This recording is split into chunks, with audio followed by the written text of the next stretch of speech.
Jones. Believe in me, help me believe in anything, 'cause I wanna be someone who believes. Yeah, Mr. Jones and me tell each other fairy tales, and we stare at the beautiful women. She's looking at you, oh no, no, she's looking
and she screams, and her voice is strange. She says, baby, it's 3 a.m., I must be lonely.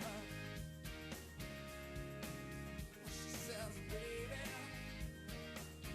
well, I can't help but be scared of it all sometimes. And the rain's gonna wash away, I believe it.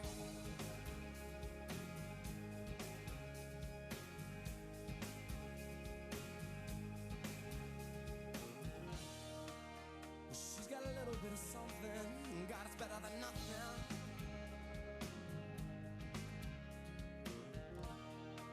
And in a color portrait, well, she believes that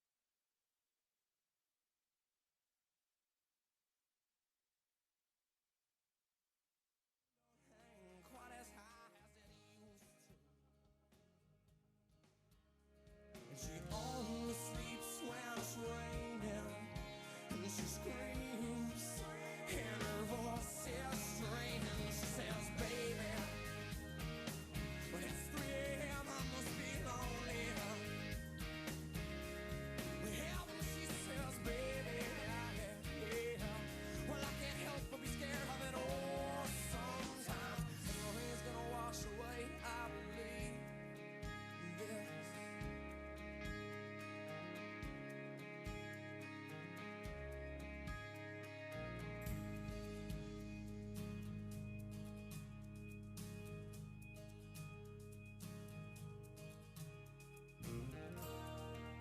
She believes that life isn't made up of all that she used to.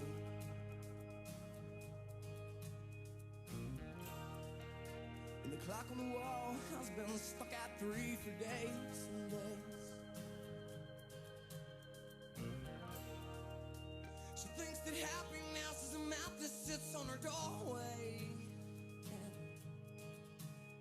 But outside, it stopped raining.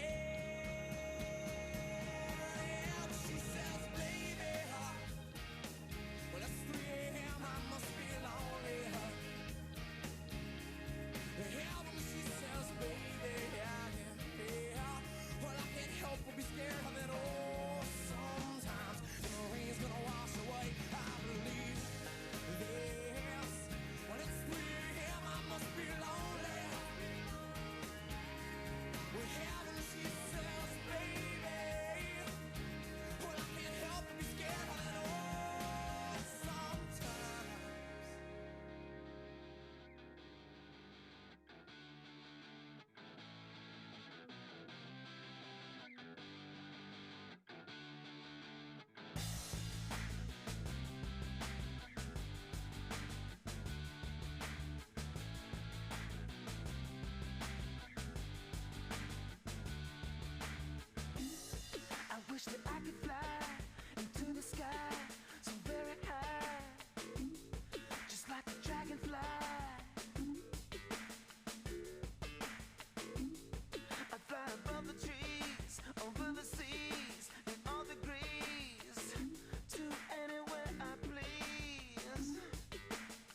twisted running beats, uncomfortable 3 feet deep.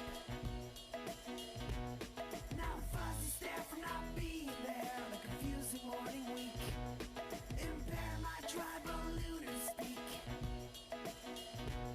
And of course you can't become if you only say what you would have done. So I missed a million miles of fun.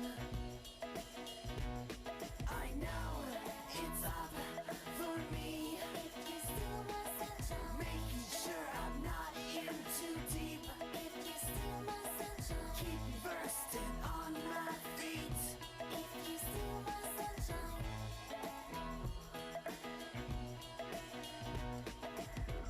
Check, come here, come here, come here. Wow, look at her. I know. Man, I've never seen Sharon look so bad before. I did once before, but this is pretty bad. Yeah, what do you think she got up to last night?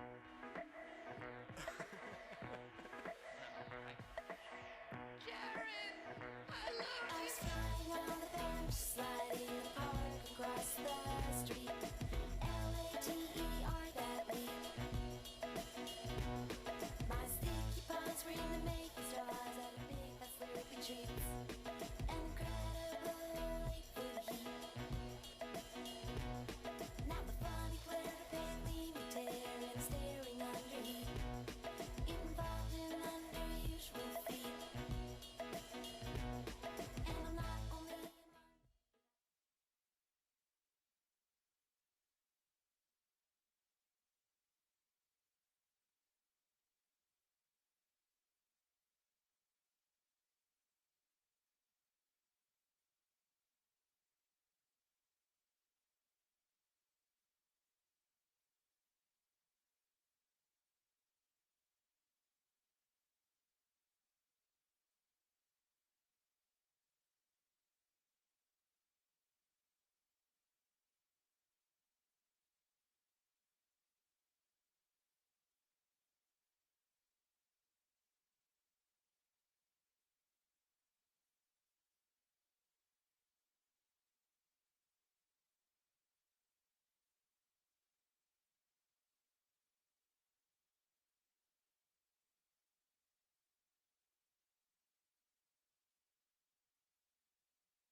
Good morning, everyone.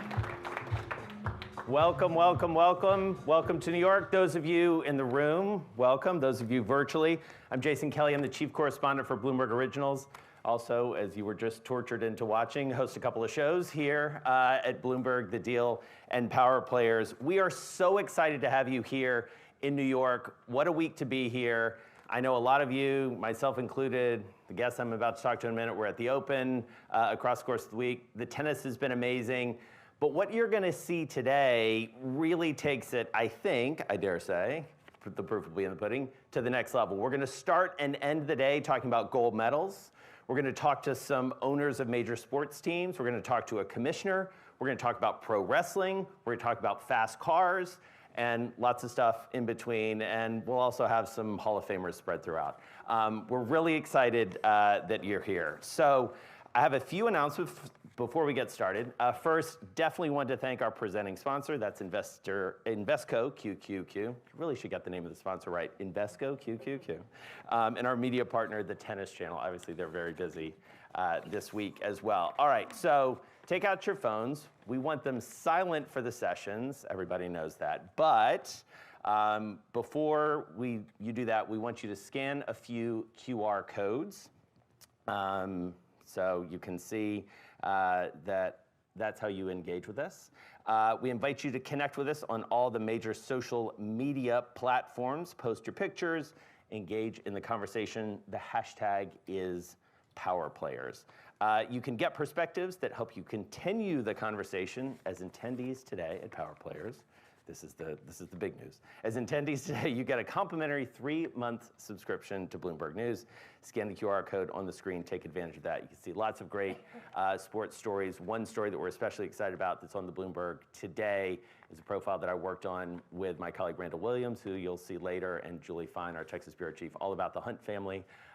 They are busy working on a three-peat and dealing with some new Wall Street money coming in to the NFL, and they've got this one fan that they're especially excited about who keeps showing up at games and boosting the viewership there. So we also want you to be a part of the discussions that are taking place on stage. So we're going to have some polls, and also you'll be able to send in some questions. So send in questions here, and then let's get to some polling. We're going to try something out live. All right, back to tennis. Who do you think is going to win the men's US Open? It's going to be Jannik Sinner, Jack Draper, or are we going to see an American? We are guaranteed to have an American at least in the final, but can one of these guys actually take it through? Taylor Fritz or Frances Tiafoe? All eyes are obviously going to be there. Wow, all right. Big Foe has got some big fans in this room. Jannik Sinner, poor Jack Draper. Too bad for him. I do think this is a little bit of a flex. I was talking to John Isner last night at the Open, and he is, by the way, for tennis fans, he's quite tall. But one of the things that folks were talking about out at Arthur Ashe last night is how Taylor Fritz does have that height advantage. So that's just physics, which is far beyond the comprehension of a simple journalist. So anyway, with that all taken care of, we are going to move on to our first conversation. It's a big one. It's one that I've really been looking forward to. We're talking about not one, but 2 gold medals that this guy helped deliver. Grant Hill, he is the managing director of USA Basketball, co-owner of the Atlanta Hawks, a star basketball player. Come on out, Grant.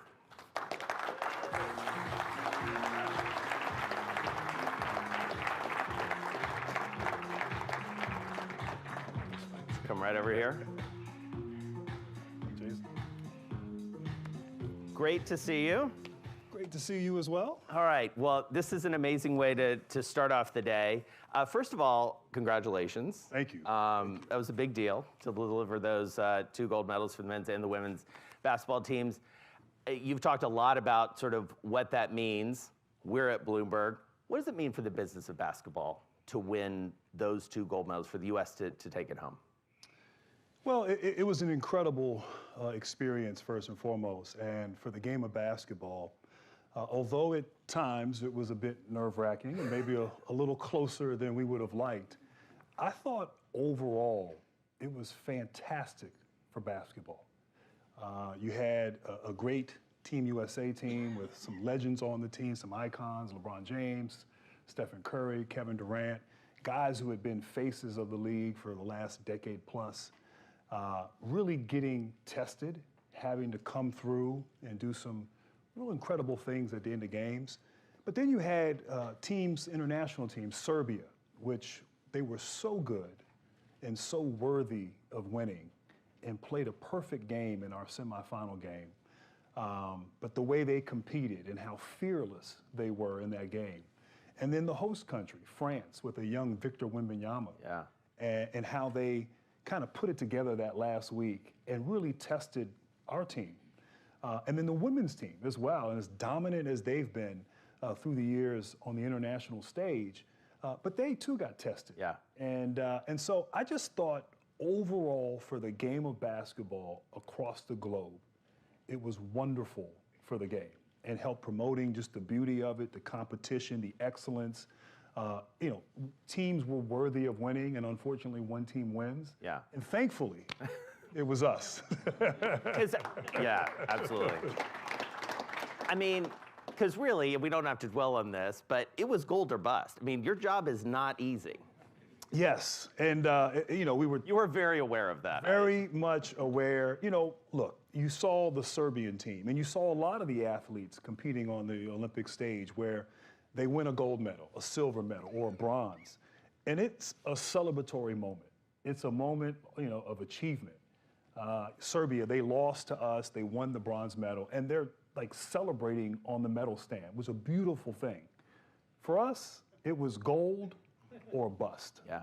And you really felt that. You felt that pressure, particularly in the medal rounds. And it was unlike any pressure I've ever experienced. Steve Kerr, who was our head coach, and Steve Kerr has had a pretty illustrious career, 5 NBA finals as a player with Chicago and San Antonio.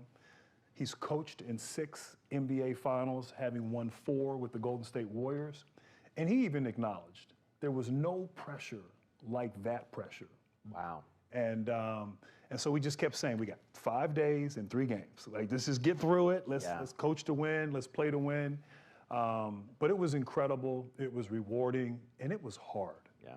And to be able to embrace the hard, I think on the other side of that was incredibly fulfilling. So it's got to be a moment, as a very savvy business person and investor, you have to look at this as a huge opportunity, not just for USA basketball, for global basketball as well. You're a co-owner of the Atlanta Hawks. You're deeply involved in the game. You're an investor in NBA Africa. What's the business case, or how strong is the business case for global basketball at this point, especially given some of the talent that's emerging? But how does this play out on the money side?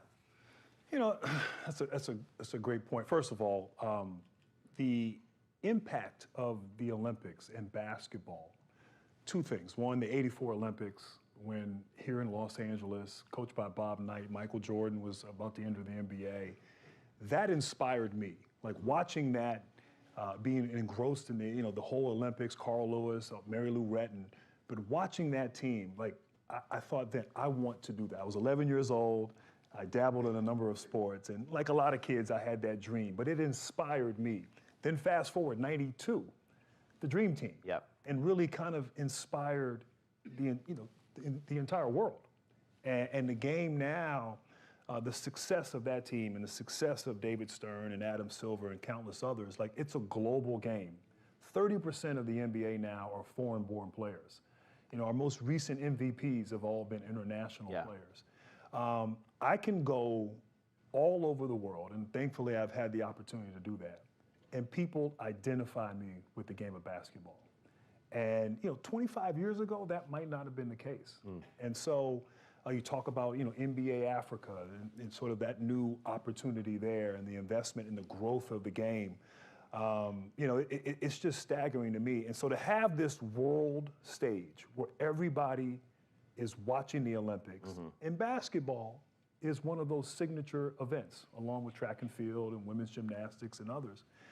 And then to have, LeBron James, I don't know if there was another athlete, with all due respect to the number of great athletes who were all there from all over the world, but I don't know if there's anyone that was as popular or as famous or as celebrated as a LeBron James. And so all of that focus on them, it will have an impact, much like the '84 team did to my generation, and I think much like the Dream Team in '92 did. And so it continues to move the needle. You see the new media rights deal that was just agreed upon between the NBA and some of the old and new media partners. The business of basketball is in a great place, and I believe that our Olympic experience, our success, will play and continue to play a big role in that. And so how do you take advantage of that? As someone who is, tasked with growing the game, obviously through SA basketball, but also in other methods, what are the business decisions that you take on to sort of match this moment or candidly, exploit this moment for commercial gain, essentially, or popularity? Yeah, I mean, sort of taking the athlete's mindset, you look to improve when things are good. Right. You don't, naturally when you lose, you look in the mirror, you self-reflect, but when things are good, that's the time where you say, okay, how can we be better? How can we continue this? And, one of the areas is how can we evolve our grassroots development in basketball in the U.S. We've spread the game all over the globe, but I think we've taken our eye off of what we're doing here in the States. And so there's an opportunity there, not just in terms of the monetary benefit, but also just in terms of development and continuing to position ourselves to be gold medalists on the international stage. We can have some players who are American-born domestic players continue to be the faces of the league in years to come. I think we have to just continue to work on developing talent.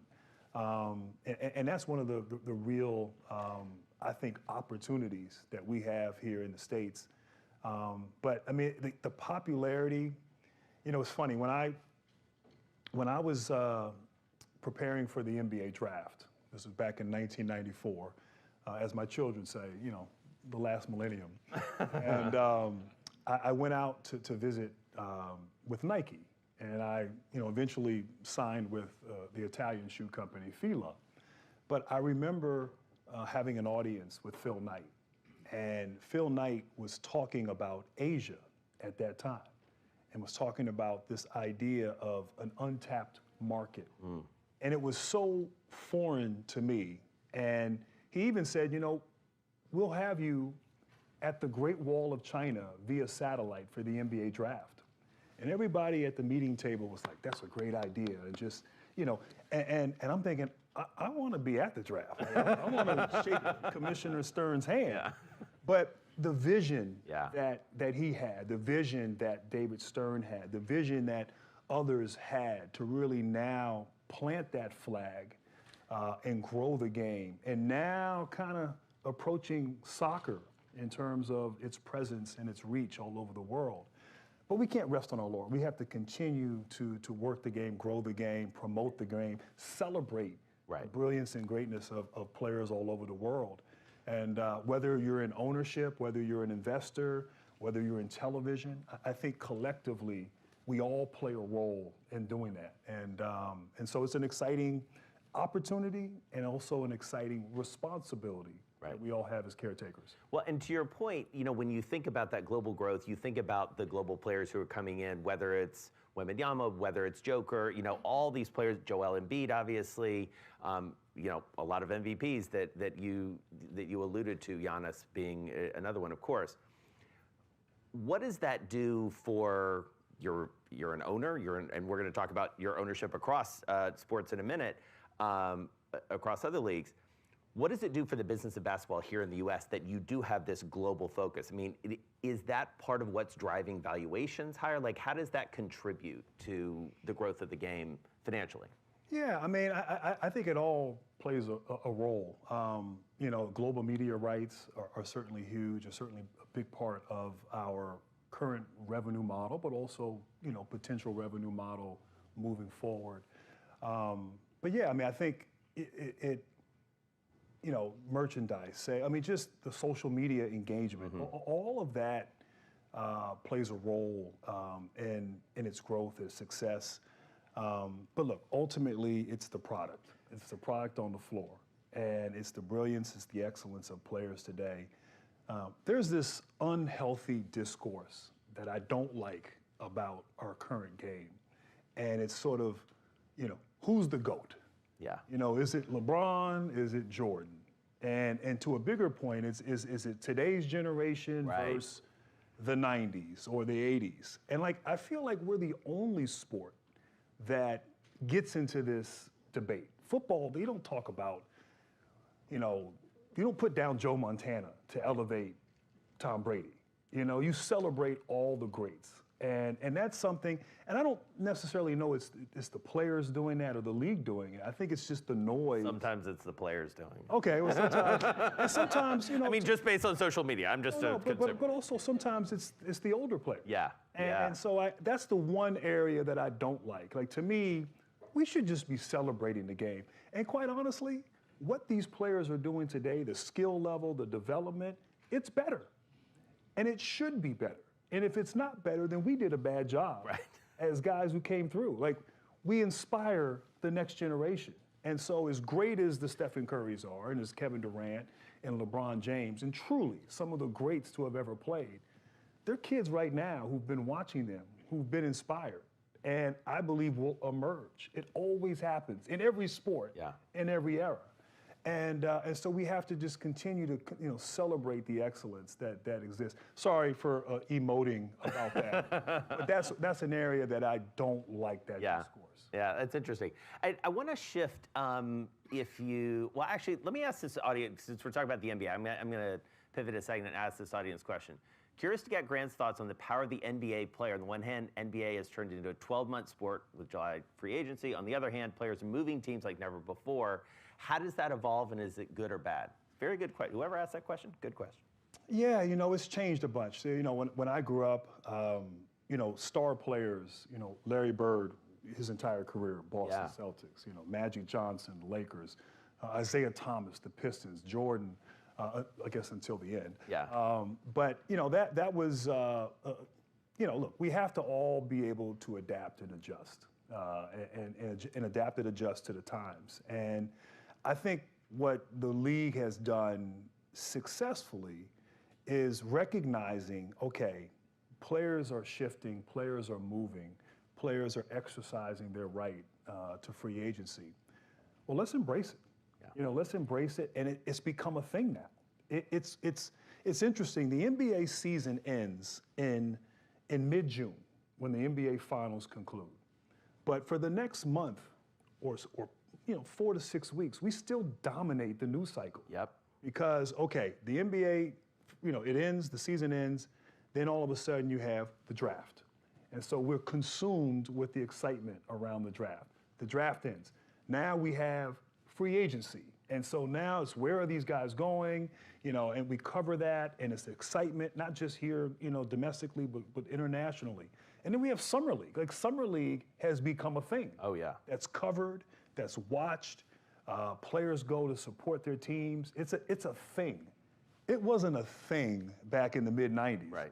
No one cared about Summer League. And so we're just, you know, the promoting and the celebrating of the sport is wonderful. And I always say the NBA, it's a global marketing and public relations firm disguised as a league. And I say that facetiously. But why they're so successful at promoting that brand and promoting its players. I haven't been an elite player since, as my children would say, the last century. But people still know and recognize that because of the machine that the NBA is. We all benefit as a result of that, and we will continue as we go forward. All right, let's talk a little bit about you as a business person and an investor. And, you know, I read your book when it came out a couple years ago, and clearly, like, you grew up in a household with very successful parents who, you know, put you on a path to thinking about business from a very early age, and you have embraced that in a big way going on. You have ownership stakes in the NBA, Major League Baseball. We're going to talk with some of your fellow owners a little bit later on in the Baltimore Orioles, and in National Women's Soccer League, and in MLS. You and your wife are invested in soccer as well. I want to talk about each of those a little bit, and especially the NWSL, because we're going to hear from the commissioner and one of the star players just after this. But what's the business case for you for investing in teams? You know, it's a great question. First of all, I mean, I've been retired since 2013. And I think any athlete, it is an adjustment period and a transition period. And we're all trying to sort of figure it out. I'm still trying to figure that out. And so I've dabbled in all sorts of things, including private equity, Yeah. which is interesting because everyone in private equity is like, what are you doing? We all want to be in sports, you know? But no, And by the way, they are. they are, and thankfully so. You know, I just, you know, I was a fan. I grew up a fan. I watched the greatness of the NFL, NBA, college sports. It inspired me. It gave me a sense of purpose, direction.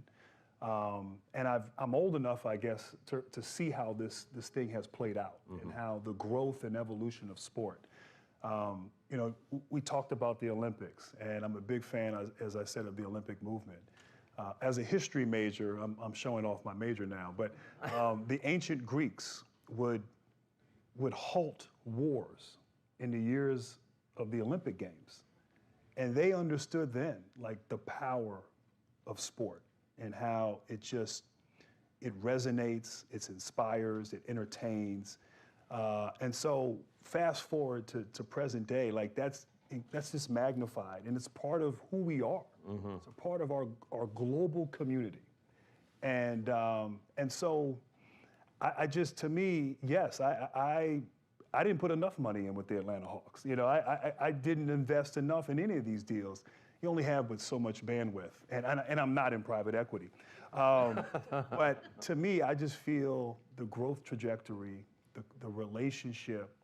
I've lived it. I continue to live it. I see it. The passion, the excitement. When I go to sporting events now in State Farm Arena in Atlanta, I'm just amazed that all these people from different ethnicities, different walks of life, different political affiliations, you know, the one thing that can bring people together is sport. Yeah. And it almost shows the very best of who we are. And we all are there cheering our team on, rooting our team on, the excitement, the elation from a win, the frustration, sometimes depression from a loss. I mean, all of those emotions and those feelings, but feeling that collectively is powerful. And seeing that on the global stage. Right. How many times do you bring, you know, delegations from all over the world? There's a set of rules, and you go out and compete, and we respect and honor whoever wins. You know, like that doesn't happen. Right. You know, and so there's a beauty of sports that's why we're all here. Right. And that's not changing. And I think that as we, you know, so immersed in technology and artificial intelligence, things I know nothing about, I think the one constant is going to be sports and the role that it plays in our society. And so, you know, I wouldn't change that. I don't. That's more philosophical, but I just believe the business is strong, and I'm grateful and appreciative to have these opportunities as an investor. Well, and especially because you've been able to get in, candidly, at some like pretty good moments. You know, the Hawks, you look back on it, really good deal. You were early in MLS, early in NWSL. I mean, have you been surprised at we're going to talk a lot today about sort of new money and institutional capital and valuations. How surprised are you, or are you, at how valuations have risen across the board? I'm pleasantly surprised. Yeah, I mean, I think you know, it's interesting. You know, our television viewing habits have changed. And I remember my wife, who is here somewhere in the building, but we would, you know, back in the mid-2000s, we would always have an argument about what we were watching as we were falling asleep at night. And I wanted to watch, you know, SportsCenter, and she wanted to watch King of Queens. And so we watched King of Queens, and or Law and Order. Yeah. And so what would happen is, and she's gonna laugh at me wherever to me it is, but we'd watch Law and Order, and then she'd fall asleep 10 minutes in, and now I'm hooked. You know, you're hooked the first 10 minutes. And so Bum, bum. you know, now when we both have our own iPad, and we're watching. So you know, we've changed how we consume content. But the one thing that hasn't changed is watching sports in real time. We're not watching it, recording or what have you, unless you're obsessed like me and you want to rewatch the game multiple times.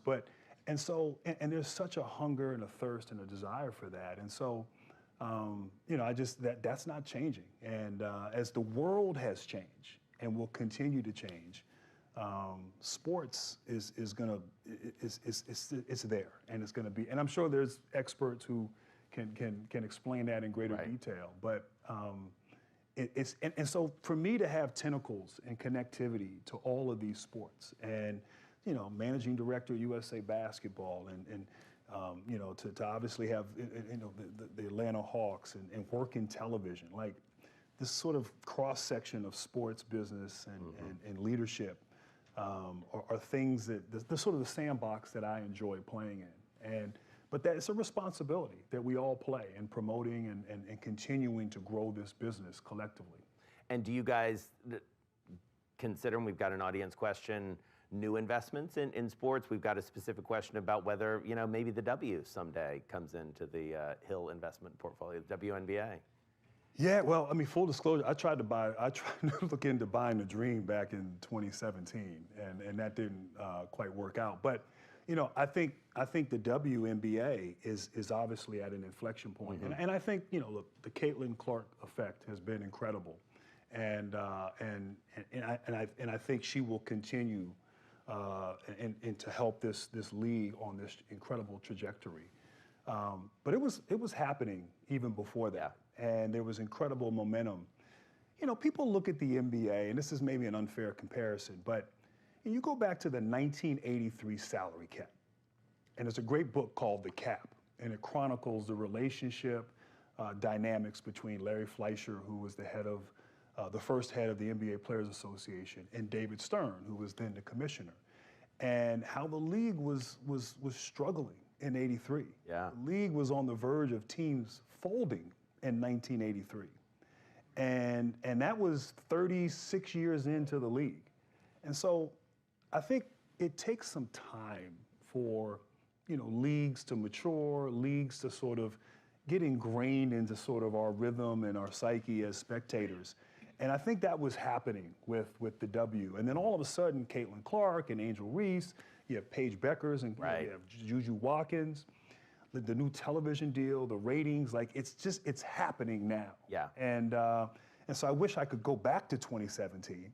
But no, I mean, look, I would love it. My daughters are athletes. I have a women's or girls AAU basketball program in Central Florida. So I'm a big believer in women's sports, and I think women's sports have probably the most opportunity as we continue to support and celebrate these incredible lady athletes. Most commercial opportunity, you think?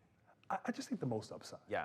I really do. I think maybe long term, but long term, yes. The NWSL, like I'm excited for the next panel, forget about me, but to hear about where we are as a league and where we're heading. Yeah. And it's just an exciting time for women's sports, I think, overall.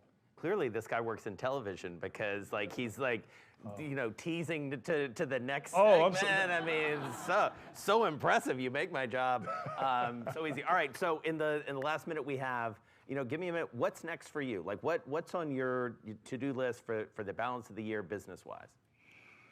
I mean, you just won a couple gold medals, but let's move on, Grant. Yeah. No. I mean, I think settling in, getting back to some level of normalcy, which is not normal. I'm pulled in a number of different directions. I'm a bit of a busybody. I like to stay active. I'm working on trying to have better balance, and so that's but no. I mean, I can almost feel Tamia's skepticism right now. She's over there like, yeah, right. Yeah, exactly. But no, I mean, I also serve on some corporate boards. I am fascinated with this idea of leadership. And to me, the role of managing director is a bit of a thankless job because everyone expects you to win, and the pressure to win is enormous. But it was an opportunity to use the totality of my experiences in a leadership role. And I feel like I learned a lot, I grew a lot. I also didn't get any sleep, so I'm still decompressing from that. But No, the city or excuse me, the season's about to start. I'm excited about that. Jumping into televisions, there's some new opportunities. My father used to tell me a whale doesn't get harpooned until it spouts. So you got to stay tuned and find out. All right. Red Hill, thank you so much. Thank you, All everyone. right, thank you.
Oh, these are cozy.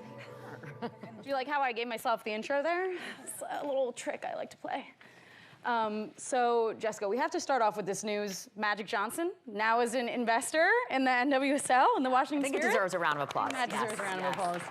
That was announced this morning that Magic Johnson has joined Michelle Kang as an investor in the Washington Spirit, following an incredible list of investors, celebrities, athletes, and business people who are investing in the NWSL. Yeah, Midge, first impressions of having someone like him in this status of the athlete investor, really. He like really started this off, being in the league. Yeah, it's not my club, so I can't really.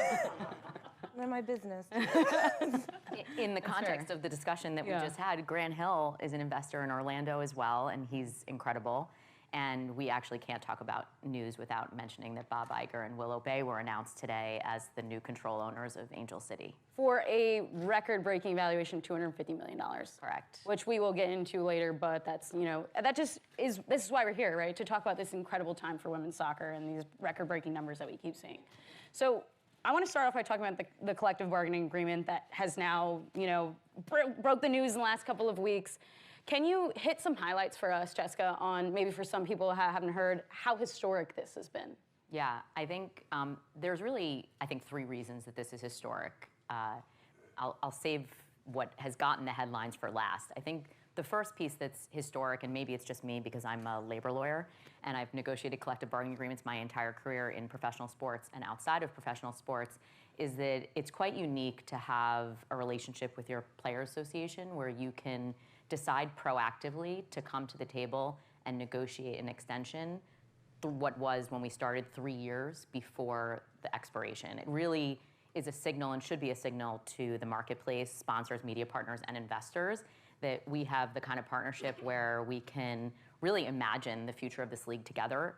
By the way, we disagree on plenty of things, but we can at least have the discussion to say, is there a world that we can build together that will make this wholesale different than the history of women's sports has been? And that's what we did last summer. We actually sent a letter to the union and said, we invite you to the table to have a confidential discussion about what could be. Let's reimagine the future. And if it doesn't work out, we can both decide to walk away and wait till the CBA is expiring, like most professional sports leagues do, to re-engage in a negotiation. So that's the first piece. The second piece is that really from our owner's perspective, and I feel incredibly fortunate to be leading the league, although I come from men's sports and we can take from the men's sports leagues what has worked historically, we also can be innovative and think differently about what the future holds for our sport, taking into account the unique interests and goals and objectives and challenges that female athletes have and decide what does not work for us, what does not serve us.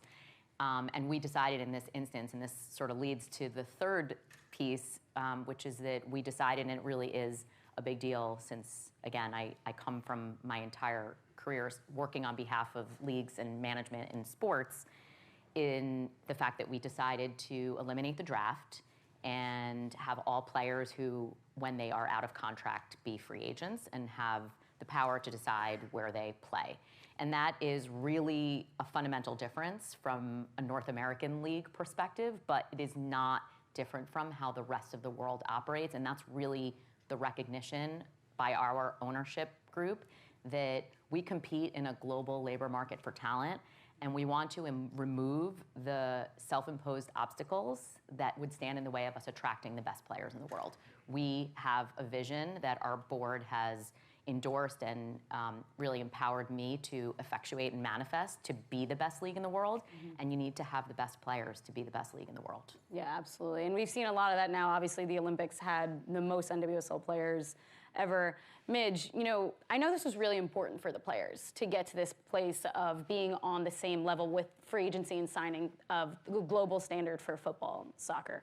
You know, you have this new show coming out called The Offseason, which we're getting into later. I'm so excited to talk about it. You know, it's this mix between Vanderpump Rules and like sports documentary. It's going to be amazing. But in that show, you really talk about these moments, these real moments that happen to athletes, being traded, how it affects you. Can you break us down for that a little bit? What it feels like to be on that side? It doesn't feel good. No, so this is the trailer actually for the off season. That's me, upset, sad. One of the moments that don't feel so great. Yeah. But we had a player who got traded in the house during the off season, and you know, it gave this lens to what it's actually truly like to be a professional athlete behind the scenes, not on the field, when you take away all of the normal typical cameras that we have on us when we like step on the field when we're training, and you actually pull back and you say, okay, what is it like in 2024 to be a professional female athlete? And we have people dealing with contract negotiations. I myself was deciding whether or not I was going to go to a new team or I was going to wait to enter free agency. Turns out we're all going to get it, so it's great. But there I am, very upset about it. But it's hard, it's difficult. These are things that are part of the industry, the business of sport, and that's a reality that you have to accept no matter what. You're still gonna have contract negotiations, you're still gonna get traded, you may not like your coach, things like that are gonna happen.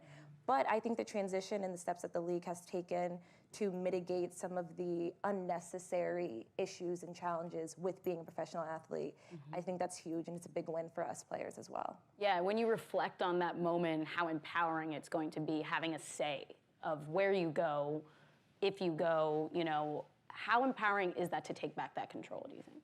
I honestly, I don't know if I can express how important it is. And I say this not just from a player perspective, but as someone who has watched the culture of women's sports be extremely paternalistic to women and control their movements in ways that have not been appropriate in any industry or business. So I think that this is really monumental, not just in the business of it, but in the culture that we have in the United States for women in sport, in business, and society. Yeah, that's really powerful. And I you know, yes, Yeah, clap go it up. Yeah, give it up. You know, it's really powerful the way you phrase that. And Jessica, you had mentioned it. You come from men's sports. You know, you spent a lot of time at the NHL. You know, has anyone ever reached out to you after this news broke? I mean, obviously, like Midge had alluded to, the draft is really a revenue generator for some leagues. I mean, the NFL's not abolishing the draft, right? It's a huge moneymaker for them. But someone like the NHL or the MLB or some other teams, some other leagues, could you imagine this expanding into other parts of American sports? I think there's a few things that made our decision more obvious that may or may not be relevant to the unique challenges of any individual sport. And I do think this is like a very specific analysis that has to take into account the culture of the game more broadly, but also like your unique challenges for your players. So the short answer is I don't know. There's really two things that for us were meaningfully different. The first is that if you look at the NFL or the NBA and you balance the trade-offs and the opportunities that it creates, those leagues have historically benefited from someone else investing in your player development pathway. They are able to put the wrapper on top of the draft that someone else is funding and celebrate all these players who become stars during their years of college. And so coming into the draft, everybody's like, you know who those players are because there is an entire monetization and marketing engine behind the NCAA for men's football and men's basketball. We don't have that in soccer. So in the risk-reward analysis of those obstacles that we imposed on ourselves, possibly in some sports for good reason, it makes the weighing of the pros and cons a lot easier because our players come from everywhere. And it's a whole other topic of conversation why the college system doesn't actually serve us the way it needs to. And certainly, it's fair to say, regardless of what you think of the player pathway in the NCAA for women's soccer, no one knows who those players are because there isn't a big monetization or marketing engine behind them. So that made it unique. I think it's also true to say, and if you look at the history of women's soccer, I often say when you close your eyes and think of greatness in this room as Americans who love sports and soccer, you would think of women first. And that is such a unique first mover advantage for us as we think about the growth of women's sports. It is also true that the rest of the world has woken up to soccer, women's soccer in particular, and we have competitors globally. And that requires a different level of innovation and thoughtfulness around the mechanisms by which we will be in a position to attract the top talent. And so we had to look in the mirror and ask ourselves some really tough questions about that again, I think make our decision make sense for us. And I think the third piece, which Midge alluded to, is that I do think for women, it is different. It's this idea that, you know, we've grown up, and certainly I have, not to the same, through the same lens as an athlete, but grown up in a world where this is a society and a contract that was built for men. Our league, business environments, candidly, like even as a mom with a kid in school, when they're scheduling parent-teacher conferences, it was all built for men, or with the idea that a woman could pick up the pieces during the day because we don't work.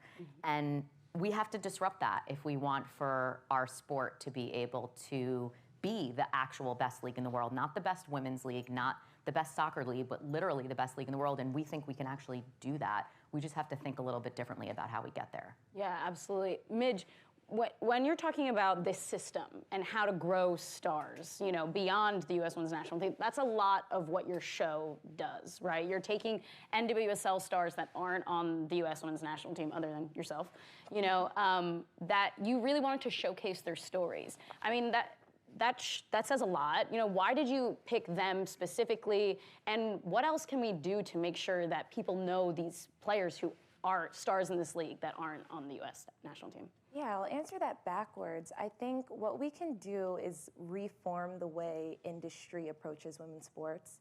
And I think that the CBA is a big example of that, because the biggest problem is that everything has been extremely derivative of men's sports. It's been extremely derivative of the European model and what they do with clubs there. I mean, I'm in New York, New Jersey, and people call my jersey a kit. And I'm like, it's a jersey. This is the U.S. Yeah. So I think just like reframing and reshaping the way and the lens in which we view female athletes as its own original product and content machine would go a long way. And then in terms of just, do you mean like selecting the actual players who are in the house? Yeah, I mean I'm assuming some of them are your friends, some of them. Yeah, most of them are my friends. Yeah. I have played for a couple of clubs in the league, and so I've had the pleasure of just meeting a lot of women who play in this league, and it is honestly, it's unreal how many stars we have that people just don't know about. And I say stars in the sense where they're not just elite, high-level athletes who perform on the field extremely well week in and week out, but they have these stories that if anyone heard them, you would be in awe, and you would be so curious and bought into knowing what happens next in that story. also their personalities are just like, they just sell. And I'm just like, these brands, they don't see them. They don't see how authentically their stories, their brands, their personalities relate to different products, and how it would be so easy to sell anything through the smorgasbord, for lack of a better word, of women that you have here. So, I mean, some of them I knew a lot better than others. Some of them, they're like, hey, invite her, she's good. And then, like in the case of Maria Sanchez, I just thought she was so good. And I was like, I really want to train with her. And so I think you'll see on the show that it really is an authentic way that we're all united, in the sense where it's like, it's 2 weeks before preseason. That is a really, really critical time in your off season, because you're about to enter this time where you're going to be evaluated, and they're going to decide whether or not you're going to be a starter, you're going to be a non-starter, what's your position on the team. You have to come in no matter what kind of year you had before, and you have to prove yourself again. So everyone is super, super focused, but at the same time, it's this time of the year where you're like, this is my last hurrah. We're in Miami. Let's have a little fun, girls, before it's time to go back into the season. So it's really, really cool to see these elite athletes go on the field, truly try to just destroy each other and be so, so focused, so hyper intensive, and then let loose in the house. And then you go into the actual season and you see them competing against each other, and there's so much context and narrative that's put on every play. I had one of the editors call me because two of the women got into a fight in the house. You'll see if you watch. You guys gotta watch the show. I've never been so hyped off a trailer before, I swear. Yeah, I brought the my team won the Indy-Bristol Championship last year, and my club was gracious enough, and the league was gracious enough to let me bring it to the house, and that obviously upset a lot of people. The trophy, you mean? The trophy, yeah, I put it on a pedestal in the front. Made by Tiffany. Made by Tiffany, and it caused a lot of problems, but episode 5. Gotta let them know. But when there was a tackle that happened during the season, and all the producers and the crew, they said, we know exactly why that tackle happened. They were able to contextualize things that were happening on the field, and that's something that really hasn't been done before in women's sports, to put this outside narrative on something that's happening in the field. And I'm just so excited to support the league through this different type of media activation. Yeah, I'm beyond excited. I know when we talked before, I played soccer in college, and it took me right back to that place, right back to preseason.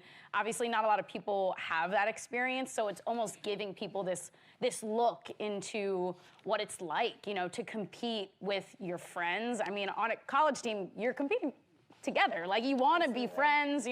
My best friend is the other goalkeeper that was on my team. Yeah. But, only one of us got to play, So I just love the idea of showing that. I know when you talked to Jason and Alex on the deal, you had mentioned that when you started shopping this around, that people wanted to make it something that it wasn't. They wanted to make it about female friendship and whatever, and you wanted to show that, no, these are very intense women going to play a very intense sport, best in the world, right? Why was it so intentional for you to find a partner that understood, but you ended up producing yourself, right? Yeah. Yeah. Didn't find that partner. Oh my gosh, that process was so laborious and frustrating, because when we've been talking about the lens in which women are viewed and expectations and like their roles in society, and I was in disbelief that in the year 2024 I could present you high-level athletes who I have players who were in the Olympics, who were at the World Cup, and you look at me and you stare at me in my eye and you tell me that the reason they're in the house needs to be friendship. It's not because they're just elite competitors and trying to win a championship. I was truly in disbelief. It was extremely disheartening, and it was just further evidence that we still are viewing the women's sports industry, the model, as this different kind of like subsidiary of men's sports, and that the role it has in the sports landscape is nowhere close to how they view the men's. And so I remember my investor is Alexis Ohanian, and I said to him, I'm not going to produce it if you take one of these networks. Like, I'm out. I will not put my friends and subject them to any storylines that are not authentic to what it's actually like to be a female athlete. And he was like, I don't know why you're getting all crazy. I'm not gonna. He was like, I know, I agree. And so we self-produced, and it was the most amazing process, I learned so much about other players that I had no idea about, their stories and storylines, and I was like, they're bigger stories than I could have even fathomed. Absolutely. Do we have a premiere date? We do, and so it's so funny. I told Vanessa on the call, I was like, we can announce the premiere date, and then I went back to Twitter, and they're like, please don't do that yet. Come on, So Twitter. I can't tell you, but I can tell it's coming soon. It's coming within the next 50 days. Count that down, So everyone. count down. Do the math. Jessica, I know like this was produced completely separate from the NWSL, but when we're talking about storytelling there and how important that is for women's sports in general, what are your thoughts on that and how it can propel the league forward? Yeah, I mean, it's a huge priority for us. We know that original content has served to catalyze the incredible growth of fandom, to both attract new fans as well as to move fans along on the journey to become less casual and more avid, and that's the way we're going to grow our business. Fortunately, we have these incredible media partners in CBS, Amazon, ION, and ESPN, and many of them are doing a ton of original content right now. I'll just give an example. On Scripps ION, they do an incredible focus feature story between every match on Saturday night. So they do a doubleheader every single Saturday, and between they select a deep dive story, and they're incredible. I totally agree with Midge. The stories are absolutely incredible. These women are so inspirational and relatable, and like, just listen to her. She's like, the way that they are, the sophistication with which they approach their careers on and off the pitch, how much they know, some of which is because they've had to educate themselves. And I hope we can hold on to the incredibleness of the culture of these athletes when this league is $1 billion valuation, because I do believe that a lot of what has driven the initiative and self-starter ways that these players tell stories and have their own social, and they're just like scrappy because they had to be. And it is serving us well, and I hope we can hold on to some of that as we continue to grow, because it is the unique value proposition we offer the marketplace that makes us differentiated from the men's sports. And yeah, we've just scratched the surface on the stories that we're going to tell. We have some exciting news, but we're not breaking it today. But Nobody wants to break news We are on working stage. on I'm some confused. very exciting original content that the league is developing that will be in market, and it's going to really help people to really, pick up the hood, understand more about our game, our players, our storylines off the pitch, but as importantly on the pitch. I often juxtapose the challenges between men's sports and women's sports because I lived NFL, NBA, NHL world, and we were always trying to tell stories about who they are as people, because all anybody wanted to talk about was the highlights. In women's sports, I find that everyone wants to talk about like friendships and like, oh, she's a mom. And all that's like really great, and I understand the point, I do, but I want them to be as excited to talk about literally like the rivalries, the stories about the player and how incredible she is. And by the way, cover the fact that these athletes are not diving and like they get tackled and they get right up and start running, and like you bring any group of people who are men's soccer fans from Europe who are like avid soccer fans at the core and heart of the technical respect for the game, and they come and watch an NWSL game and they're like, that's the best soccer I've ever seen. And so you just have to like really get over these biases that are just unfortunately like deep rooted about like, yeah, these women are incredible and they are the best soccer players in the world. I swear, I mean, I love soccer, but I can't watch men's soccer because of how much they just fall. And I can't even deal with it, and women are way tougher, and it's just obviously proven. Jessica, when you're talking about, you talk about your broadcast partners there, one of the reasons why the CBA was negotiated early, and I'm sure there was a myriad of reasons, but one of the reasons was because you wanted to get ahead of the media deal expiring to negotiate the next one without the CBA weighing over the head of. Why was that important for you to do for the league?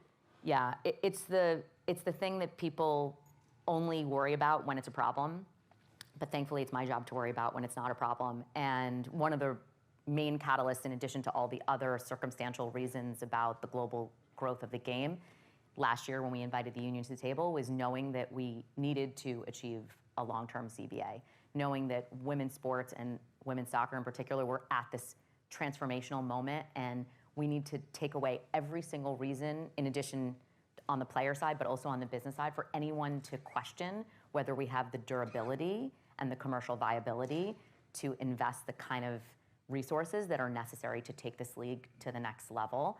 We intentionally signed our new media deals. This is the first year of a 4-year deal, 2024, that will run through 2027.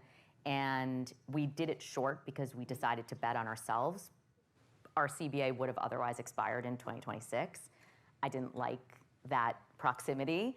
I wanted to be able to go to market, which we're already planning for, and thinking about how we can stepwise change the investment that we can get into this league so that we can have better broadcasts, have better referees, pay our players more. Our new CBA has revenue sharing. We're providing, I think, unprecedented on a global scale, resources and tools and support for our players' unique needs, including the moms in our league, including the players who are in need of support around mental health, including particular focus on medical treatment that is for women specifically. And in order to do all those things, as we say, once we made the decision that we're going to treat this like a business and not a charity, we got to grow our revenues. And we want this to be something that we can look back on in 50 years and know that it is here and still growing and healthy and viable. And that is the commitment that I think everybody in our ecosystem is really holding hands and recognizing. And so when we go to market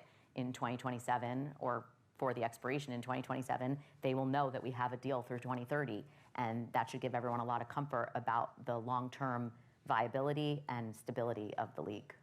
It's going to be great. I can't wait for it. I could literally sit here and talk to you guys all day, but our time is out. Thank you guys so much, Jessica and Midge, for being here with us.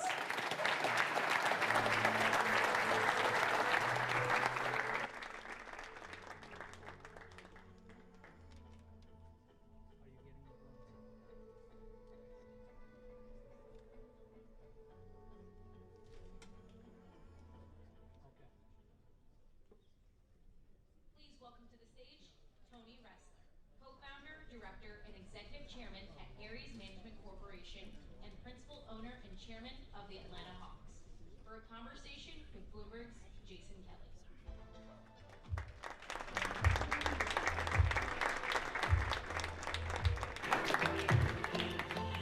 All right, I'm back. Hello again. I mean, it's funny because I love the fact that we were talking to Grant and now we're talking to you because obviously you guys are business partners, you know each other well, but you sort of come at it from a different perspective. I don't think you were on the Duke National Championship team. Well, I might have been, but I wasn't getting playing time. I don't think we came. I think we had different paths to the NBA. Yeah, exactly. I think that's fair to say. But you did end up in the NBA and have been, a very successful owner in the league. You came in at a time when people were like, yeah, NBA, like pretty good investment. Now it's probably one of the hottest investments going. As you look at the landscape, let's just start with sort of what sports are worth right now. What do you think? I mean, it feels like trees seem to be growing to the sky.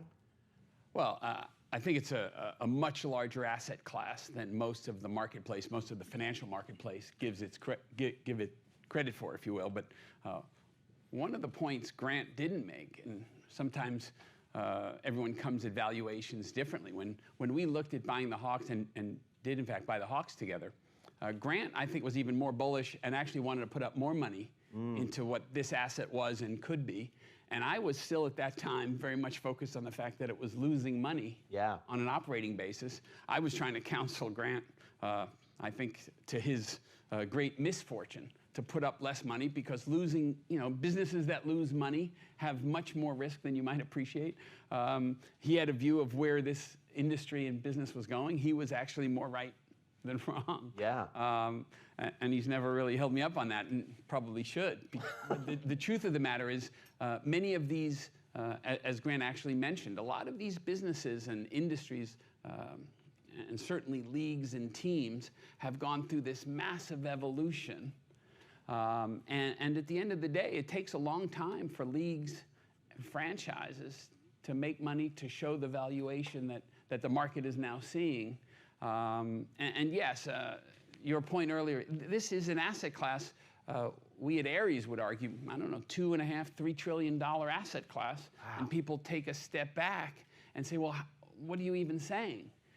If you think about the NFL, there's 32 franchises. Average franchise is maybe $5 or $6 billion.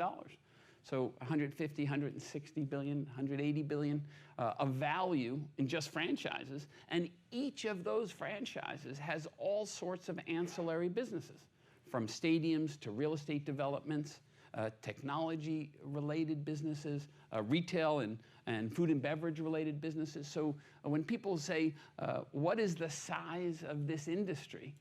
I would argue, at least, most folks looking at it are woefully underestimating the value of this sports world globally. Yeah.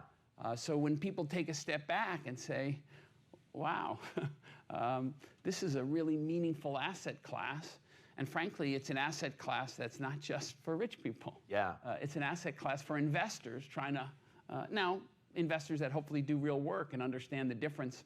Some leagues are really nascent, really early in their journey, if you will. And some leagues are really comfortably seeing each of their franchises make meaningful cash flow. So there is analysis required, but the size and scope and excitement of this industry is a little bit greater than most folks might have anticipated. Yeah, and there's so much to unpack in what you just said, but before we get too far from valuations, I want to put a poll up, if we can, because we want to ask the audience what they think about, I think, U.S. sports teams' valuations. So this is sort of a Goldilocks question. Are they too low, just right, too high, or sky high and ridiculous? I might wait to see what the audience says before I ask you if they agree. But you know, we've shown up on the screen here. I mean, these are, it's not quite, you know, to use the tired old term, hockey stick, but it's pretty close when you look at NBA valuations. You know, your friends in Los Angeles, you know, Willow Bay and Bob Iger just bought the NWSL team, as was mentioned, out there, Angel City, for $250 million valuation. That's real money for women's soccer. All right, so here's what the audience says. Just right takes it with 39% and growing, 40%. Too high, sky high and ridiculous, and they're not too low. So it seems like the audience is agreeing with you. How does this play out in the near and midterm, and how do you as an investor think about it? Well, firstly, it's so hard, at least in my mind, to answer a question like that, because each of the leagues and each of the franchises have enormous differences in what they're doing. Those teams that really have a global, or the ability to have a global following, those leagues and those sports that actually incorporate or expect to incorporate sports betting, and therefore increasing the obsession of young people into their sport, have advantages. Those that have really huge amounts of cachet and stars that can attract global media rights. These are things that distinguish, I think, the long-term winners versus there may not be as many losers as people might argue, but there'll be some. Yeah. There'll be some that aren't extraordinary and that aren't global and phenomenally valuable sports and sports franchises. So I kind of go by sport. Yeah. And yes, I do believe at the end of the day, global media rights is something that that you have to aspire to. Yeah. And yes, I'm being a little partial to the NBA, but there are so many additional ancillary values that come from a global following. Right, right. So to me, sports are not a single entity. Sure. And one of the things we would argue is understanding the benefits and detriments of not just the sport, but of the market that they play in. Yes. And of the league that they operate in. And I don't want to disparage a certain city versus another, but if you're the 30th largest metro in America, right, versus the first, second, or third, or even the top 10, dramatic difference. So again, that too is awfully relevant, not just the league and the sport.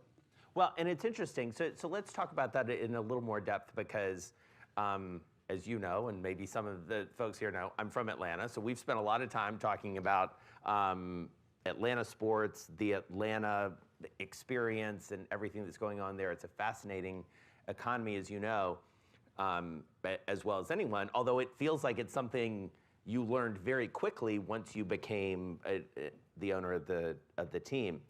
You have now embarked on a very ambitious project in downtown Atlanta, trying to do something that anyone who's paid attention to the history of Atlanta has been one of the most intractable problems, which is revitalizing downtown. Talk to us about what you're doing, because I believe we love size and scope and superlatives here at Bloomberg. It's the biggest or one of the biggest projects of its kind in the country right now.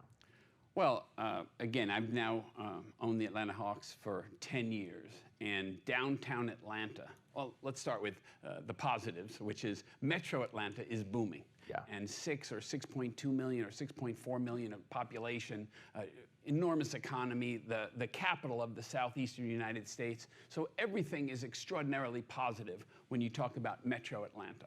And for whatever reasons, and there's a whole bunch, but downtown Atlanta hasn't really developed in the way an extraordinary metropolis like Atlanta should have.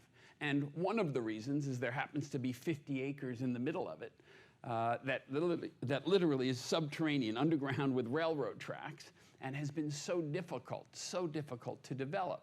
So over the past 10 years, literally since the time we bought the team, we knew that really to transform the area and to really build something where people want to come 2 hours before, stay 2 hours later, you had to develop downtown. Before and after a game. Before and after a game, Yeah. I'm sorry. So at the end of the day, we weren't absolutely committed to the fact that we had to do what we are doing. It's called Centennial Yards. We're building at least 6 million square feet. It'll be 1 million square feet of retail, 4,000, 5,000 apartments, 500,000 square foot entertainment district. It really is going to transform downtown Atlanta. And don't forget, when we just bought the team, the Atlanta Braves had just moved out to Cobb County, right, which for those that don't know, a suburb of Atlanta.